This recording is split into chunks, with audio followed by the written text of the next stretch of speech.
You can see the beach from this American pier off Gaza. Tonight, our first look at the structure which has allowed the U.S. military to deliver much-needed aid by sea. It took about an hour to get from the Israeli port at Ashdod to here.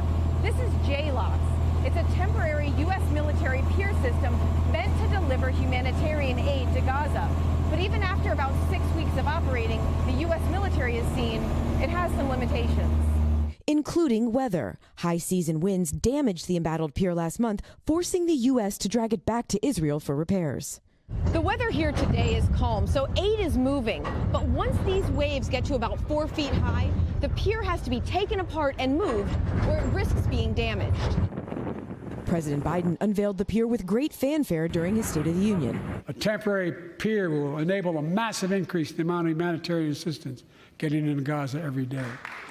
It cost American taxpayers over $220 million, but has only delivered aid on 17 of the last 40 days. It's been online 17 days of the last 6 weeks, mainly for weather.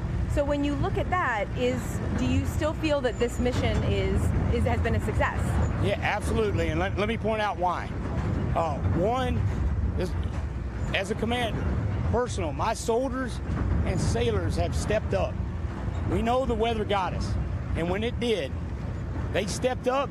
The day's deliveries were made. The U.S. military brought in nearly 14 million pounds of aid, often the main contributor to aid for Gaza on any given day. The beach area takes indirect fire nearly every day, according to defense officials. The pier has not been targeted, but aid agencies suspended distribution and haven't delivered that aid since June 9th. Now, about 11.5 million pounds of aid are sitting in scorching heat and sun where it can't help the Asila family.